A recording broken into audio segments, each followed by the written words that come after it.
అందరికీ శనార్థుల్లా మంచుకున్నారా అవులా ముందుగానైతే హిందూ బంధువులందరికైతే జై శ్రీరామ్. ఇక గట్లనే ఇవాళ మన స్టూడియోకి అయితే ఎవరు వచ్చిరు ఎరికేనా?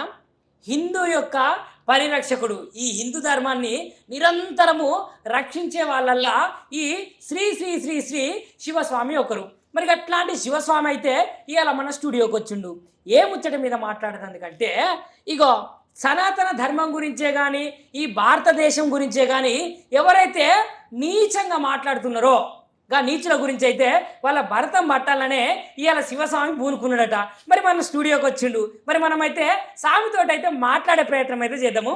నమస్తే గురుగారు. హర హర మహాదేవ్ స్వామి. ఓం నమ శివాయ. జై శ్రీరామ్. ఓం నమ శివాయ. జై శ్రీరామ్. హర హర మహాదేవ్. స్వామి మంచిగా ఉన్నారా స్వామి? చాలా బాగున్నాను స్వామి. స్వామి మీరైతే చాలా బాగున్నారు అంటున్నారు. గట్లనే ఈ తెలంగాణ రాష్ట్రంలో చూసుకుంటే, ఈ దేశంలో చూసుకుంటే మరి హిందూ ధర్మం మీద, సనాతన ధర్మం మీద కొంతమంది ఆకతాయిగాళ్ళే కావచ్చు, కొంతమంది పాస్టర్లే కావచ్చు, లేదంటే అన్య మతస్థులే కావచ్చు, ఏమైనా తెల్లారిత పొద్దుగుతే హిందూ ధర్మం మీదనైతే గట్టిగా మాట్లాడుతున్నారు. ఇది ఇట్లా చేస్తారు, అది అట్లా చేస్తారు, రాముడు ఏమన్నా మీకు చిన్న ఆయననా, సీతమ్మ ఏమన్నా మీకు చిన్నమ్మనా, లేదంటే రాముడు టుయి అనే ఒక పదం యూజ్ చేసుకుంటా ఎంత అంటే అంత దిగజారే స్టేజ్కి వాళ్ళు పోయి మాట్లాడుతున్నారు. అంటే హిందువులు అనేవాళ్ళు వాళ్ళని ఏం చేయలేకనా, లేకపోతే హిందువులకు అసలు హిందుత్వం మీద పటుత్వం లేకనా, లేకపోతే ప్రేమ లేకనా? ముందు మన హిందూ బంధువులకు చెప్పాల్సింది ఏంటంటే, ఎవరిని పడితే వాడిని ఇంటర్వ్యూ చేయడం గొప్ప కాదు. ఇంటర్వ్యూ చేయడం అనేది మంచి పనే, కానీ వాడు ఇంటర్వ్యూకు అర్హుడా కాదా అనేది ఒకటి తెలుసుకోవాలి. ఎవడో వచ్చేసి మన హిందూ దేవుళ్ళ గురించి మాట్లాడుతుంటుంటే కూడా వాడిని అప్పుడే చెప్పు తీసుకొని కొట్టకుండా వాడిని కూర్చోబెట్టి ఇంకా బుద్ధిగా వాటితోని అలా కాదు ఇలా కాదని మాట్లాడుతున్నారు. కాబట్టి మన హిందువులు గ్రహించాల్సింది అది ప్రతి ఒక్క రిపోర్టర్కి చెప్తున్నాను, ప్రతి ఒక్క జర్నలిస్ట్కి చెప్తున్నాను, ప్రతి ఒక్క మీడియా ప్రతినిధికి చెప్తున్నాను. ఎందుకంటే సమాజంలో నేను ప్రతి ఒక్క వ్యవస్థను గౌరవిస్తానని చెప్పాను, ప్రతి ఒక్క వ్యక్తిని వ్యక్తిగా నేను గౌరవిస్తాను. కానీ మన హిందూ ధర్మాన్ని కించపరుస్తుంటే ఒక పక్కన వాడు రాముడు మీకు చిన్నాన్నన, నాకు బామ్మడిదా, జోహార్ శ్రీరామ్ అని అంటుంటుంటే తీసుకొని పటాపటా వాడిని 4 పీకకుండా వాడిని కూర్చోబెట్టి ఇంకా ఇంటర్వ్యూ చేస్తున్నారు. సో దానివల్ల ఏమవుతుంది, మీడియాకు ఉన్నటువంటి రెప్యుటేషన్ పోతుంది, అంటే మీడియా మీద ఉన్నటువంటి నమ్మకం పోతుంది. కాబట్టి ప్రతి ఒక్కరు కూడా గ్రహించాలి, హిందూ ధర్మాన్ని ఎవడైనా వ్యతిరేకిస్తే వాడిని అక్కడే కొట్టండి, ఏం కాదు. రాజ్యాంగం అందరికీ హక్కులు ఇచ్చింది, వాడికి మాట్లాడడానికి స్వేచ్ఛ ఇచ్చినప్పుడు మనకు కూడా మాట్లాడే స్వేచ్ఛ ఇచ్చింది. కొడితే ఏమవుతుందో తర్వాత చూసుకుందాం. కానీ అదే వాళ్ళ జీసస్ గురించి లేకుంటే ఇంకొక అల్లా గురించి మాట్లాడమని చెప్పండి, ఎవరినైనా హిందువులు ఎవరైనా మాట్లాడతాడా? కేవలం మనం ఏంటంటే నెమ్మదిగా ప్రతి ఒక్కరితో సామరస్యంగా మాట్లాడతాం. కాబట్టి ఈరోజు ప్రతి ఒక్కడు పిచ్చి కుక్కలాగా వాగడం అనేది మొదలుపెట్టిండు. అలాంటి వాళ్ళకు కుక్క కాటుకు చెప్పు దెబ్బలాగా చెప్పుతో కొట్టేటట్టుగా సమాధానం చెప్పడానికైనా వచ్చాను ఈరోజు. స్వామి ఇంకొకటి, ప్రముఖ ఛానల్లో ఒక యాంకర్ కావచ్చు, ఒక రిపోర్టరే కావచ్చు, అడుగుతున్నటువంటి ప్రశ్నకి వ్యతిరేకంగా అంటే తిరుగుమరుగు చేసి, ఇప్పుడు కల్కి అవతారం ఎత్తినప్పుడు 12 సంవత్సరాల యువతి గర్భంలో కల్కి అనే భగవంతుడు అవతరిస్తాడు అని చెప్తే వ్యంగ్యంగా మాట్లాడిండు. అంటే ఆ యొక్క శ్రీ విష్ణుమూర్తి గురించి వ్యంగ్యంగా వక్రీకరించుకుంటూ మాట్లాడిండు జాన్ పాల్ అనే ఒక పాస్టర్. మరి ఆ జాన్ పాల్ అనే పాస్టర్ అట్లా ఎందుకు మాట్లాడిండు? ఇప్పుడు సబ్జెక్టు పూర్తిగా ఏదైనా తెలియనోడికి ఏదైనా తెలిసేటట్టుగా చెప్పవచ్చు, పూర్తిగా తెలిసినోడితో ఏదైనా మాట్లాడవచ్చు. సగం తెలిసి సగం తెలియని మూర్ఖులతో ఏం మాట్లాడతాము? ఫస్ట్ ఇక్కడ యాంకరింగ్ చేస్తున్న వాళ్ళు కూడా ఒకటి గమనించాల్సింది ఏంటంటే, వాడు చెప్పేదల్లా ప్రతిదీ నిజం అనుకుంటారు కొంతమంది స్వామీజీల రూపంలో వచ్చినా, లేకుంటే పాస్టర్ రూపంలో వచ్చినా, మౌలా రూపంలో వచ్చినా కూడా వాళ్ళు ఏది చెప్తే దానికే తల ఆడిస్తారు. అది వాడు నిజం చెప్తున్నాడా అబద్ధం చెప్తున్నాడో తెలియదు. సో ఏదైనా సబ్జెక్ట్ మీద మనం ఎవరైనా ఇంటర్వ్యూ చేస్తున్నామంటే దాని గురించి ముందు మనకు అవగాహన ఉండాలి. వాడు అలా అంటున్నప్పుడు ఇక్కడ యాంకర్ ఏం చేస్తాడు, వాడు అలా చెప్తున్నప్పుడు ఇది కాదురా ఇది అని చెప్పాలి కదా. నేను ఈరోజు ఇలాంటి మాటలు మాట్లాడుతున్నానంటే లోపల రక్తం మరిగిపోతుంది నాకు. వారం కింద నేను చూశాను ఇంటర్వ్యూ, చాలా రోజులైంది. దీని గురించి మన హిందూ ధర్మ పరిరక్షకులు చాలామంది మాట్లాడారు. చాలామంది మన హిందూ ధర్మాన్ని ఎవరైతే పరిరక్షిస్తున్నారో జర్నలిస్టు కానీ యూట్యూబర్స్ కానివ్వండి, మన హిందూ ధర్మ పరిరక్షకులు ఉన్నటువంటి ఎంతోమంది నా హిందూ బంధువులు వాడిని ఖండించడం జరిగింది. కాకపోతే నా బాధ్యతగా నేను కూడా ఒక హిందువుని కాబట్టి ఖండించాల్సిన బాధ్యత నాకు కూడా ఉంటుంది. డిబేట్ పెట్టాలి అంటే కయ్యానికైనా వియ్యానికైనా సరితూగం ఉండాలి. అలాంటి వాడితో మాలాంటి వాళ్ళతో వచ్చి పెట్టమని చెప్పండి డిబేట్. మీరు ఏర్పాటు చేయండి, ఎవరెవరైతే పాస్టర్స్ ఉన్నారో ఎంతమంది ఉన్నారో అంతమందిని రమ్మనండి. మా హిందూ ధర్మాన్ని పరిరక్షించే వాళ్ళం అందరం ఒక పక్కన కూర్చుంటాము, పాస్టర్లందరినీ ఒక పక్కన కూర్చోబెట్టమనండి. మౌలాలు ఎంతమంది ఉన్నారో వాళ్ళని ఒక పక్కన కూర్చోబెట్టండి. 3 టీములుగా ఇంటర్వ్యూ చేయండి, చెప్తాం సమాధానం. మా హిందూ ధర్మం అంటే సనాతన ధర్మం ఎప్పటి నుంచి వచ్చింది, దాని చరిత్ర ఏందో ప్రతి ఒక్కరికి కళ్ళకు కట్టినట్టుగా చిత్రీకరించి చూపిస్తాం మేము. స్వామి ఈ మధ్య కాలంలో అజయ్ అనే పాస్టరు బాగా రెచ్చిపోకుండా మాట్లాడుతున్నాడు అనే వార్తలు అయితే వినిపిస్తున్నాయి. ఏ విధంగానైతే ఒక్క నిమిషం స్వామి, ఏ విధంగా అంటే రామాయణం జరిగే క్రమంలో సీతమ్మ వారు రావణ లంకలో ఉన్నప్పుడు దయచేసి హిందూ బంధువులందరూ నన్నైతే తప్పుగా అర్థం చేసుకోవద్దు. ఎందుకంటే ఆ యొక్క అజయ్ అనే పాస్టర్ మాట్లాడిన మాట నేను గురువు గారిని అడుగుతున్నా. సీతమ్మ వారు రావణ లంకలో ఉన్నప్పుడు రావణునికి అదేవిధంగా సీతమ్మ వారికి మధ్య జరిగిన సంతానమే ఈ లవకుశులు అనే ఒక దుష్ప్రచారాన్ని అయితే ఆ అజయ్ అనే పాస్టర్ చేస్తున్నాడు. ఇది ముమ్మాటికి తప్ప లేకపోతే కరెక్టా అనేది మీకే వదిలేస్తున్నా. స్వామి, తప్ప కరెక్టా అనే మాట కూడా మీ నోటి వెంట రావద్దు. ఎందుకంటే మీరు ఒక హిందూ ధర్మాన్ని పరిరక్షిస్తున్నటువంటి వ్యక్తి. ఆ మాట తప్ప ఒప్ప అనేది కూడా మీ నోటి వెంట రావద్దు. ఎందుకంటే ఇది ఖచ్చితంగా తప్పు, వాడు ఇలా మాట్లాడాడు, దీనికి మీ పరిష్కారం ఏంది, మీరు ఏ రకంగా స్పందిస్తారని అడగండి. ఎందుకంటే వాడు మాట్లాడిన పాటలో 100% అది అబద్ధం అని తెలుసు. అది అలాంటి వాడు కనుక మాలాంటి వాళ్ళ ముందు కనుక మాట్లాడితే అప్పుడు చెప్పేవాళ్ళం వాళ్ళకి సమాధానం, కరెక్ట్గా కావాల్సినటువంటి సమాధానం మేము చెప్పేవాళ్ళం. వాడు మీడియా ముందు కూర్చొని ఒక స్టూడియోలో కూర్చొని స్టూడియో వాళ్ళకి ఇంటర్వ్యూ తీసుకోవడమే వాళ్ళ బాధ్యత. వాడు ఏం చెప్తే అది ట్రాన్స్మిట్ చేయడమే. ఇంకొకటి ఏంటంటే స్టూడియోలో ఉన్న యాంకర్లు కూడా వార్నింగ్ ఇచ్చినట్టు మాట్లాడుతున్నారు. ఎందుకు భరిస్తున్నారు? వాడు ఒక హిందూ ధర్మం వ్యక్తిగా దూషిస్తే భరించండి. ఇప్పుడు నన్ను ఎవరైనా వ్యక్తిగతంగా దూషిస్తే నేను ఏదైనా భరిస్తాను. నా వ్యక్తిగతానికి దూషిస్తే నేను తట్టుకుంటాను తప్ప నా ధర్మాన్ని కానీ, నా ఇంట్లో వాళ్ళని కానీ, నా కుటుంబాన్ని కానీ, నా దేవుళ్ళని కనుక దూషిస్తే నేను సహించను. అలాంటప్పుడు భారతదేశం నా కుటుంబం అనుకున్నాను, నా ఇల్లు అనుకున్నాను, భారత మాత నా తల్లి అనుకున్నప్పుడు, నా ధర్మం నా దేవుళ్ళు అనుకున్నప్పుడు నేను ఎందుకు సహించాలి? మీలాంటి వాళ్ళు మీ యాంకరింగ్ చేస్తున్నటువంటి అలాంటి వాళ్ళని మీరు ఎందుకు ఎంటర్టైన్ చేస్తున్నారు అనేది ఇది సూటిగా మీకు కూడా ఒక నా క్వశ్చన్. ఇది మీరు అర్థం చేసుకోవాలి. అదేవిధంగా స్వామి ఆ పాస్టర్ అలా మాట్లాడడానికి గల కారణం ఏమై ఉంటుంది? మరి కారణం ఏమై ఉంటుంది అంటే వాడికి పూర్తి అవగాహన లోపం, వాడికి జ్ఞానం అనేది లేదు పూర్తిగా. చనిపోయిన వాళ్ళను జోహార్ అంటారంట. అది ఎవరికి వర్తిస్తుంది? మానవులకు వర్తిస్తుంది, దేవుళ్ళకు వర్తిస్తుంది. అది రాముడు చనిపోయాడని చెప్పాడు. ఎక్కడుంది రాముడు చనిపోయినట్టుగా చూపిమని? రాముడు ఏమయ్యాడు, ఆయనగా ఏమయ్యాడు అనేది మాకు తెలుసు హిస్టరీ. రమ్మనండి, డిబేట్కి రమ్మనండి, పిలిపియండి, మీకు వీలైతే పిలిపియండి. వాడు ఇంకోసారి కనుక ఇలాంటి దేవుళ్ళ గురించి కనుక కూతలు కూయాలి, వాడు ఎక్కడ దొరికితే వాడికి ఇంక ఏమవుతుంది అనేది ఆడికే తెలుసు, ఆ దేవుడికే తెలుస్తుంది. తర్వాత హిందువులను అనవసరంగా రెచ్చగొట్టొద్దు. ఇవి మీడియా ముఖంగా ప్రతి ఒక్కరికి, పాస్టర్లకు చెప్తున్నాను, ప్రతి ఒక్క మసీదులలో ఉండే మౌలాలకు చెప్తున్నాను. హిందూ దేవుళ్ళను మేము ఏ దేవుడిని కూడా, ఏ మతాన్ని కూడా కించపరిచి మాట్లాడము. అలాగే మా దేవుళ్ళను కూడా కించపరిచి మాట్లాడకుండా ఉన్నన్ని రోజులు మిమ్మల్ని మేము గౌరవిస్తాము. అలా కాకుండా మా దేవుళ్ళను, మా హిందువులను, మా ఇంటి ఆడబిడ్డలను కనుక కించపరిచినట్టుగా, దూషించినట్టుగా, ఎటకారంగా కనుక మాట్లాడితే ఖచ్చితంగా తగిన శాస్తి చేస్తాము. ఏం చేయాలో చేస్తాము. మేము లీగల్గా పోవాల్సిన లీగల్గా పోతాము. తర్వాత హిందూ ధర్మంలో పరిరక్షించేటటువంటి సైనికులు ఏం చేయాలో అది ఖచ్చితంగా చేసి చూపిస్తారు. తొందరలోనే కనుక మీరు ఇలాంటి చర్యలు కనుక ఆపకపోతే దీనికి కావాల్సినటువంటి పరిష్కారం అనేది మీరు అనుభవిస్తారు. స్వామి ఇంకొకటి, ఇదే పాస్టర్ అజయ్ ఏమన్నాడంటే వేములవాడలో జరుగుతుంది కదా, దర్గా హటావో వేములవాడ బచావో అనే నినాదంతో అయితే హిందువులు అయితే ముందుకు పోతున్నారు. అక్కడ కూడా కొంచెము చేస్తున్నారు కదా స్వామి, దర్గా తీసేసేయాలి అనే మాటను ఈ యొక్క అజయ్ అనే పాస్టర్ ఏమంటున్నాడంటే, హిందువులలో ఏ ఒక్కరైనా మొగళ్ళుంటే ఒక్కసారి దర్గాను తీసేసే ప్రయత్నం చేయండి, అక్కడ ఉన్నటువంటి వాళ్ళు మీ యొక్క చేతులను కానీ మిమ్మల్ని కానీ తునాతునకలుగా ఖండిస్తారు అని చెప్తున్నాడు స్వామి. నవ్వొస్తుంది స్వామి. ఎందుకంటే వాడు కూడా ఒక హిందువే. ముందు వాళ్ళ తాతలు ముత్తాతలు వాడు కూడా ఒక హిందువే. ఇప్పుడు ఏ పాస్టర్ అయితే అన్నాడో ఈ మాట, వాడు క్రిస్టియానిటీ పుట్టుకతో క్రిస్టియానిటీ కాదు. చూపిమనండి. వాళ్ళ జనరేషన్స్ ఎన్ని జనరేషన్స్, ఒక 10 జనరేషన్ ముందుకు పోతే వాని ధర్మం ఏందో, వాని మతం ఏందో చూపిమనండి. ఈరోజు వాడు పాస్టర్ అయిపోయినంత మాత్రాన క్రిస్టియానిటీ మీరు వెళ్ళి దర్గాని పక్కకు జరపండి, ముస్లిమ్స్ చేతులు నరుకుతారంటే వాళ్ళు చేతులు నరుకుతుంటే మేము గాజులు వేసుకొని కూర్చోలేదు. జరపాల్సిన టైం వచ్చినప్పుడు ఖచ్చితంగా పెకిలి ఇచ్చేస్తాము, జరపడం కాదు. పూర్ణాదులతో సహా పెకిలిచ్చి తీసి ఎక్కడ పడేస్తామో కూడా మళ్ళీ దిక్కు దివానా లేని చోట తీసుకెళ్ళి పడేస్తాము. అది ఒక్క దర్గానే కాదు, మా హిందూ దేవాలయాలను ఎన్నిటినైతే వీళ్ళు ఆక్యుపై చేసి దర్గాల మాదిరిగా మార్చారో ఖచ్చితంగా ఇప్పుడు అన్నీ తీస్తున్నాము. ముందు ఇంకా తీస్తాము. ఈ ధర్మ పరిరక్షణ కోసం మేము ఎంత దూరం వెళ్ళాలనేది మాకు ఒక ప్రణాళిక ఉంది. ఖచ్చితంగా చర్చులకు ఇప్పుడు ఎన్నైతే పర్మిషన్ లేకుండా చర్చులు నిర్మించారో ఖచ్చితంగా వాడు అన్నాడు కదా, దర్గాలో హటావ్ అనేసి దర్గా జరిపిన తర్వాత చేతుల్లో నరికేస్తారని.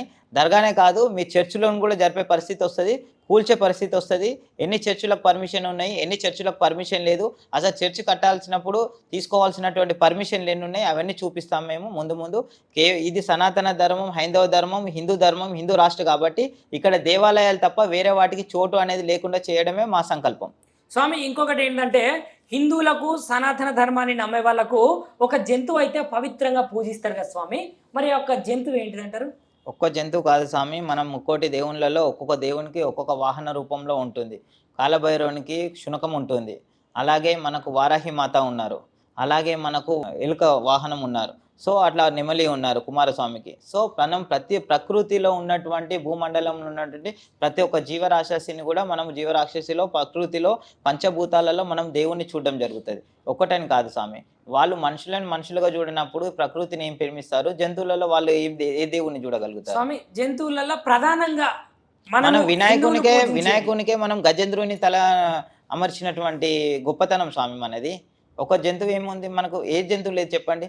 శివుని దగ్గర అమ్మవారు సింహం మీదనే కదా సవారీ చేసేది, వినాయకుడికి గజేంద్రుని తలని కదా పెట్టింది మనము, ఆయన ఎలుకని శునకమే కదా, ఈయన మనకు నందీశ్వరుడు మన శివునికి వాహనమే కదా, గరుడ్మంతుడు విష్ణుమూర్తికి వాహనమే కదా. ఏది చెప్పండి మనం ప్రకృతిలో ఏది మనము పూజించట్లేదు? ఆవునైతే ప్రధానంగా మనమైతే గోమాత అని పూజిస్తాం కదా స్వామి. మరి అలాంటి హిందూ ధర్మంలో ఉన్నటువంటి ఈ ఏవైతే ఇప్పుడు మీరు చెప్పిన వాహనాలే కావచ్చు, మీరు చెప్పిన గోమాతనే కావచ్చు, ఎలుక వాహనమే కావచ్చు, వారాహి మాతనే కావచ్చు, వీళ్ళందరినీ మీరైతే పవిత్రంగా పూజిస్తూ ఉంటారు.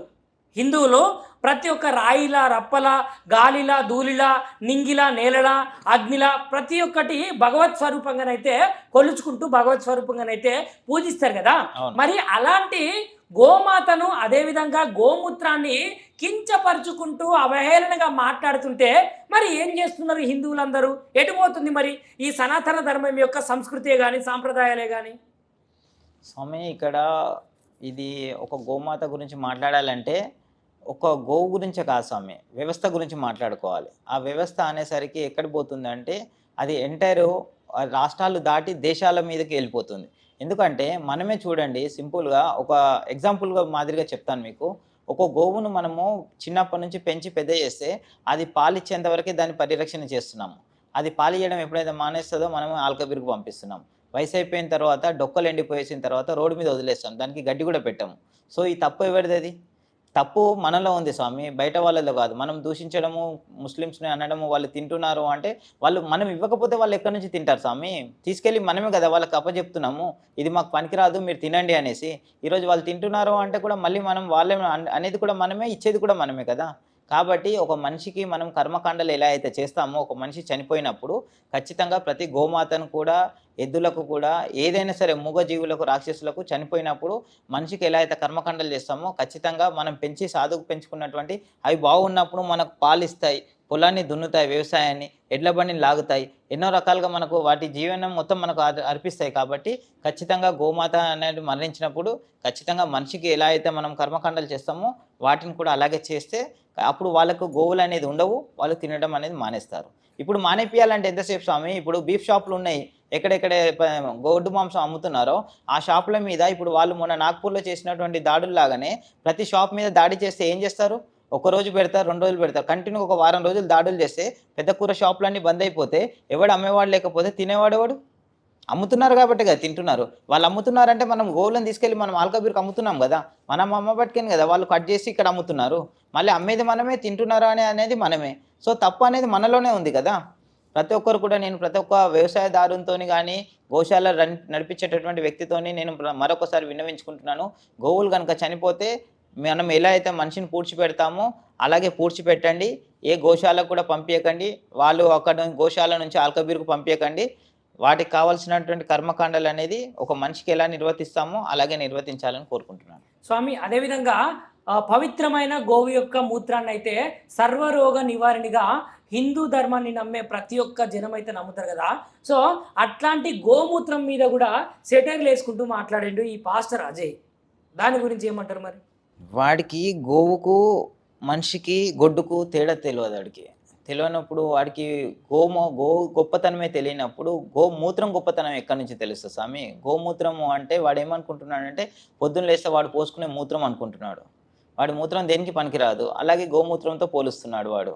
కాబట్టి మనం గ్రహించాల్సింది ఏంటంటే, అలాంటి వాళ్ళతో స్వామి వాడేదో అన్నాడని చెప్పి ఇప్పుడు నేను కౌంటర్ చేయడం కాదు. ఎదురుగా కూర్చోబెట్టండి స్వామి దయచేసి. అలాంటి వాళ్ళను ఎంతమందైతే మన సనాతన ధర్మాన్ని, హిందూ ధర్మాన్ని వ్యతిరేకిస్తారో, నేనిక్కడ భగవద్గీత ఒకటి, శివపురాణం ఒకటి, విష్ణు పురాణం ఒకటి, బైబుల్ ఒకటి, ఖురాన్ ఒకటి అన్నీ పెట్టుకుంటాను. పెట్టుకొని వాళ్ళకి చూపిమని చెప్దాం. వాళ్ళని చూపిమనండి. వాళ్ళ గ్రంథాలలో చూపిమనండి, మన గ్రంథాలలో చూపిమనండి. అలా ఓపెన్ డిబేట్ పెడితే ఇంకొకసారి ఎవడు కూడా పిచ్చికి పిచ్చికి వాగుడు అనేది వాగరు మీడియా ముందుకొచ్చేసి. వాడు వాగుతున్నాడు, వాడిని చూసి ఇంకోటి తయారవుతున్నాడు. వాడిని చూసి ఇంకోటి తయారవుతున్నాడు. అందుకే ఎవడైతే ఫస్ట్ వాగుతాడో వాడి దవడపల్లులు అలగొడితే గనుక రెండోసారి వాగేవాడు ప్రతిసారి ఆలోచిస్తాడు. నేను మీడియా ముఖంగా కొన్ని మాటలు మాట్లాడొద్దు. కానీ మాట్లాడుతున్నానంటే నాలో ఉన్న ఆవేశం అలాంటిది. నా ధర్మాన్ని, నా దేవుళ్ళని కించపరుస్తున్నారు అంటే చేతకాక కూర్చోలేక కాదు. అందరూ చేతకాక కూర్చోలేరు. ఎవరిని నాకెందుకులే అనుకునేటువంటి మన హిందువులో కూడా మూర్ఖులు కొంతమంది ప్రతి ఒక్కరు కూడా నా వరకు రాలేదు కదా నాకెందుకులే అనుకుంటున్నారు.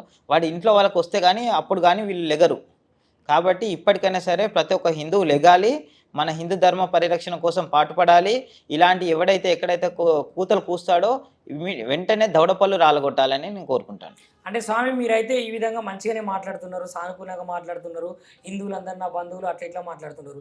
మరి ఇదే హిందువులు ఉన్నటువంటి ఊర్లకే కానీ, ఇదే హిందువులు ఉన్నటువంటి ప్రాంతాలకే కానీ, మరీ ముఖ్యంగా చూసుకుంటే గ్రామీణ ప్రాంతాలలో మత ప్రచారము ఏదైతే వాళ్ళు పాస్టర్సే కానీ పాస్టర్స్ వెనకాల కొంతమంది తిరుగుతూ ఉంటారు కదా స్వామి, అట్లాంటి వాళ్ళు ఒక బైబుల్ను తీసుకొని వచ్చి ఇగో ఇది బైబులు, భారతదేశంలో ఉన్నటువంటి సనాతన ధర్మంకు ఏదైతే గ్రంథాలు ఉన్నాయో ఆ గ్రంథాల కంటే విలువైన వాక్యాలు ఈ బైబుల్లో అమర్చబడ్డాయి. యేసు ప్రభు అనే వ్యక్తి ఈ లోకాన్ని పరిరక్షించే ఒక దేవుడు, మిగతా వాళ్ళందరూ శాతాన్లు. కాబట్టి రాళ్లను రప్పలను మొక్కుడు ఇసిపెట్టి బైబుల్ చేత పట్టుకొని మా యొక్క యేసు ప్రభును మొక్కండి అని వాళ్ళైతే పల్లెటూర్లలోకి వచ్చి మత ప్రచారం చేస్తున్నారు. మరీ ముఖ్యంగా స్వామి ఎవరైతే పైసలు లేకుండా పేదరికంలో ఉంటారో వాళ్ళని టార్గెట్ చేసుకొని మరి మత మార్పిడిలకైతే పాల్పడుతున్నారు. మరి ఈ మత మార్పిడిల మీద మీరే విధంగా మాట్లాడతారు, మీరే విధంగా స్పందిస్తారు? వాళ్ళు ఎవరి దగ్గరికి వెళ్తారండి? ధర్మం గురించి తెలియని వాళ్ళ గురించి, పూర్తి అవగాహన లేని వాళ్ళ దగ్గరికి, అలాగే ఇతిహాసాలు, పురాణాలు, వేదాలు, ఉపనిషత్తులు ఏవి చదవని వాళ్ళ దగ్గరికి వెళ్తారు. అసలు చదువు రాని వాళ్ళ దగ్గరికి వెళ్తారు. వీళ్ళు ఏం చెప్తారో బైబుల్లో ఏముందో వాళ్ళకి తెలియదు. వీళ్ళు చెప్పిందే గుడ్డిగా వాళ్ళు నమ్ముతారు, ఫాలో అవుతారు. నా దగ్గరికి ఒక బైబుల్ తీసుకొని రమ్మనండి. బైబుల్లో 2 ఉన్నాయి కదా, కొత్తది పాతది 2 తీసుకొని రమ్మనండి. ఒక్కొక్క వాక్యం నేను చదివిపిస్తాను వాళ్ళతోనే, దాని అర్థాలు చెప్పిస్తాను. తల్లికి కడుపు చేయాలా, చెల్లెకు కడుపు చేయాలా, వదినకు కడుపు చేయాలా, కూతురుకు కడుపు చేయాలా, అన్నీ ఉన్నాయి కదా, వాళ్ళ నోటితో చదివిపిస్తాను. అవన్నీ సూతి వాక్యాలు, నీతి వాక్యాలు చెప్తారు కదా, అవి వాటి అర్థాలు వాళ్ళతోనే చెప్పిద్దాం. బైబుల్ తీసుకొని రమ్మనండి. ఎంతమంది వస్తారో, టోటల్ మన తెలంగాణలో ఉన్నటువంటి, హైదరాబాద్లో ఉన్నటువంటి పాస్టర్లు అందరినీ బైబుల్ తీసుకొని రమ్మనండి. 2 బైబుల్ ఉన్నాయి వాళ్ళకి, ఒకటి కొత్తది ఒకటి పాతది, 2 తీసుకొని రమ్మనండి. మన తెలుగు ధర్మాన్ని పరిరక్షించేటటువంటి మేమందరం కూడా వస్తాం. వాళ్ళు ఒక 10 మంది, మేము ఒక 10 మంది వస్తాం. మన అన్నీ ఒక పక్కన పెడదాం. వాళ్ళవి ఉన్నాయి 2 బైబుల్, వాళ్ళది ఒక ఖురాన్ ఉంది. ఖురాన్లో ఏముంది, కాఫీర్ అంటే ఏంది, కాఫీర్కు అర్థం ఏంటో చెప్పిద్దాం. అలాగే బైబుల్లో ఉన్నటువంటి వాళ్ళలో ప్రతి ఒక్కొక్క వర్డ్కి ఒక్కొక్క మీనింగ్ అడిగిపిద్దాం, వాళ్ళతోనే చెప్పిద్దాం. అప్పుడు తెలుస్తుంది కదా. ఎవరి దగ్గరకో ముఖం తెలియని వాడి దగ్గరికి, వాడికి తెలియదు, వాడికి అసలు చదువు అనేది రాని వాడి దగ్గరికి వెళ్ళి మీరు ఏం చెప్తే అదే నమ్ముతారు కదా స్వామి. అదే మాలాంటి వాళ్ళని వచ్చి నన్ను మార్చమనండి, నేను సంవత్సరం ఉంటా చర్చిలో నేను సంవత్సరం ఉంటాను, వైట్ అండ్ వైట్ వాళ్ళ పాస్టర్ అది వేసుకొని ఉంటాను, మార్చమనండి, నాతో చెప్పిపోయమనండి జీసస్ అని. తెలియని వాళ్ళకు చెప్తే ఏదైనా నమ్ముతారు స్వామి. తెలిసిన వాళ్ళ దగ్గరికి, మనలాంటి వాళ్ళ దగ్గరికి వచ్చి మాట్లాడమనండి. కాకపోతే మన వాళ్ళు కూడా ఎలా నమ్ముతున్నారంటే వాళ్ళకి ఏం తెలియదు, అవగాహన లేదు. కాబట్టి మన ధర్మాన్ని ప్రచారంగా మనం కూడా ఇప్పుడు వీధుల్లోకి కాకుండా, వాడల్లో కాకుండా పల్లెల్లో వెళ్ళి మన హిందూ ధర్మం అంటే ఏందనేది మనం కూడా చెప్పడం మన బాధ్యత. ఒక హిందువుగా పుట్టినందుకు ధర్మాన్ని పరిరక్షించాల్సిన బాధ్యత ప్రతి ఒక్క హిందువు మీద అనేది ఉంది. కాబట్టి ప్రతి ఒక్క హిందువు కూడా ఒక చిన్న సంఖ్యలో, ఎక్కువ మొత్తంలో కాకపోయినా ఒక 2, 3, 4 కలిసి అయినా సరే ధర్మంకు సంబంధించినటువంటి ప్రచారం అనేది చేయడం చాలా ఇప్పుడున్న సమాజానికి చాలా అవసరం. ఎందుకంటే వాళ్ళు నీతి నిజాయితీ లేకుండా ఒక దుష్టమైనటువంటి బైబుల్ను పట్టుకొని వాళ్ళు ఎంతో పవిత్రమైనటువంటి గ్రంథం అని వాళ్ళు ఊర్లు వాడలు తిరుగుతున్నప్పుడు, పవిత్రమైనటువంటి మన గ్రంథాలు ఎన్నో ఉన్నాయి. మన భగవద్గీత ఉంది, అదొక్కటి చాలు. అది తీసుకెళ్ళేసి భగవద్గీత కూర్చోబెట్టి ఒక నలుగురికి బోధన చేసి దాంట్లో ఉన్నటువంటి వాక్యాలు ఏంది, దాంట్లో అర్థాలు ఏంది, దాంట్లో శ్లోకాలు ఏంది, దాంట్లో ఉన్నటువంటి మంత్రాలు ఏంటి, అవన్నీ కూడా మన ప్రతి ఒక్క హిందువుకు కనుక కళ్ళు తెరిచి వాళ్ళకు అర్థమయ్యేటట్టుగా కనుక చెప్తే ఖచ్చితంగా ఇలాంటి వాళ్ళు పాస్టర్లు మళ్ళీ ఆ ఊర్లలోకి వెళ్తే గనుక వాళ్ళు దరిదాపుల్లో కాదు కదా, ఊర్లో కూడా కాలు పెట్టనియ్యరు. వాళ్ళకి తెలీదు కాబట్టి, ధర్మం అంటే ఏంటో తెలీదు కాబట్టి, వీళ్ళు అమాయకులమైనటువంటి జనాల దగ్గరికెళ్ళి వాళ్ళను ఆ రకంగా మారుస్తున్నారు. స్వామి మీరు ఇంతగనము ధర్మం, ధర్మం, ధర్మం అని ఇంత తాపత్రయపడుతున్నారు గదా! మరి ఇంత తాపత్రయపడే శివస్వామి గారు, మరి ఈ సనాతన ధర్మంకు సంబంధించిన జనాలను గాని, సనాతన ధర్మంకు సంబంధించిన పిల్లలను గాని చిన్నప్పటి నుంచెల్నే రామాయణము, మహాభారతము, భగవద్గీత వంటి పాఠ్య పుస్తకాల్లో ఎందుకు పెట్టించలేకపోతున్నారు? పిల్లలందరికీ ఎందుకు నేర్పించలేకపోతున్నారు? ఇప్పుడు ఇంతగనము మీరు మాట్లాడుతున్నారు గదా! ఇంతగనం మాట్లాడే మీరు, మీ హిందువులల్లా అంటే మన హిందువులల్లా మనకు ఎవరైతే పిల్లలు ఉన్నారో పిల్లల నుంచి పెద్దల వరకు ఎందుకు వాళ్ళకు నేర్పించలేకపోతున్నాము? ఎందుకు పాఠ్యపుస్తకాలలో పొందుపరచలేకపోతున్నాము? ఎందుకు ప్రతి ఒక్కరికి వేదాలు కానీ ఆ మహాభారతం కానీ ఉపనిషత్తులు కానీ రామాయణం కానీ ఎందుకు చెప్పలేకపోతున్నాము? మనం చెప్పకపోవడం వల్లనే కదా మరి వాళ్ళు నేర్చుకుంటలేరు.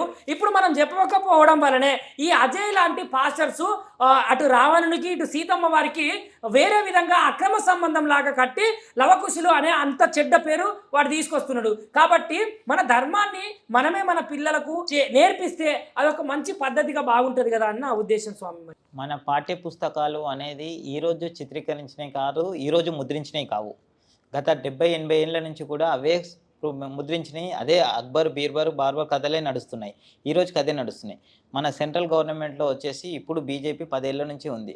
ఇప్పుడు 70-80 ఏళ్ళ నుంచి పట్టిన దరిద్రాన్ని ఒక్కొక్కటి మెల్లిమెల్లిగా ఇప్పుడు కడుక్కుంటూ వస్తున్నాము. సో ఇప్పుడు మన పాఠ్య పుస్తకాలలో మన ధర్మానికి సంబంధించినటువంటి మన వీరులది శూరులది చరిత్ర కనుక ఇప్పుడు మళ్ళీ ఆర్టికల్ 370 అనేది అందరికీ తెలుసు. ఆర్టికల్ 30 అనేది ఒకటి ఉంది. ఆర్టికల్ 30 ఏంటంటే అప్పుడు రాజీవ్ గాంధీ ఉన్నప్పుడు, ఇందిరాగాంధీ, రాజీవ్ గాంధీ ఉన్నప్పుడు వాళ్ళు ఏం చేశారంటే ఆర్టికల్ 30 మీనింగ్ ఏంటంటే మన హిందూ ధర్మాన్ని బోధించొద్దు ఎక్కడ. ముస్లిమ్స్ వాళ్ళ మదర్సాలు పెట్టుకోవచ్చు, వీళ్ళు మిషనరీస్ నడిపించుకోవచ్చు. కానీ మన హిందూ ధర్మాన్ని నడిపించుకోవడానికి పాఠ్య పుస్తకాలలో ఎక్కడ పొందుపరచకూడదు. అలాగే మన వాటి గురించి ఎక్కడ వేద పాఠశాలలు అనేది ఉండకూడదు అనేది అప్పుడు పెట్టారు. ఇప్పుడు మోదీ గారు నెక్స్ట్ అది కూడా ఆర్టికల్ 30 అనేది కూడా తీసేయడం జరుగుతుంది తొందరలో. ఖచ్చితంగా మన పాఠ్య పుస్తకాలలో మన వేదాలు, ఉపనిషత్తులు, ధర్మం సంబంధించినటువంటి మన పురాణాలు, ఇతిహాసాలు అన్నీ కూడా బోధించడం జరుగుతుంది. మన దేశం కొన్ని ప్రాణాలు త్యాగం చేసినటువంటి వీరుల చరిత్ర కూడా ఖచ్చితంగా ఎక్కించడం జరుగుతుంది. మన సంస్థ నుంచి మీరేం చేస్తున్నారు ధర్మం గురించి అంటే మన దగ్గరలో ఉన్నటువంటి దేవాలయాలలో ప్రతి వారం ఎక్కడో ఒక చోట ధర్మానికి సంబంధించినటువంటి బోధించడం జరుగుతుంది. దైవానికి సంబంధించినటువంటి కార్యక్రమాలు చేయడం జరుగుతుంది. మన హిందువులను అందరినీ కూడా ఏకం చేయడం జరుగుతుంది. ఎప్పటికప్పుడు మేల్కొల్పుతూనే ఉన్నాం. మన హిందూ జాగృతి సభలు చేసుకుంటూ, మీటింగ్స్ పెట్టుకుంటూ, చిన్న హనుమాన్ చాలీసాలు చేసుకుంటూ, ఇలాంటి కార్యక్రమాలు చేసుకుంటూ ఎప్పటికప్పుడు మన హిందువులను నిద్రపోకుండా, నిద్రపోయిన వాళ్ళని లేపుతూ, లేచిన వాళ్ళని ఇంకాస్త ఉత్సాహంగా మన ధర్మం వైపు పరిగెత్తిస్తూనే ఉన్నాము.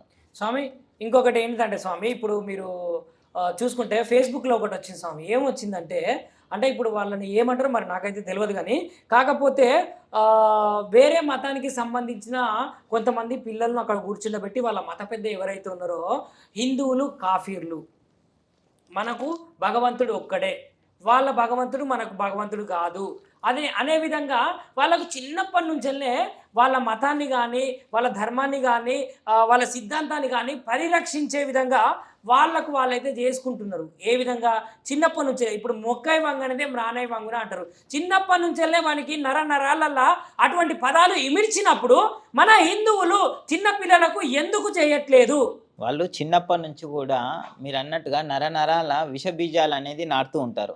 అదే మన తెలుగు ఆడబిడ్డలు కానివ్వండి, మగపిల్లలు కానివ్వండి, ఎక్కడైనా సరే బీజం పక్కన పెడితే అది మంచి బీజమా చెడు బీజమా అనేది కూడా నాటడానికే ప్రయత్నించరు.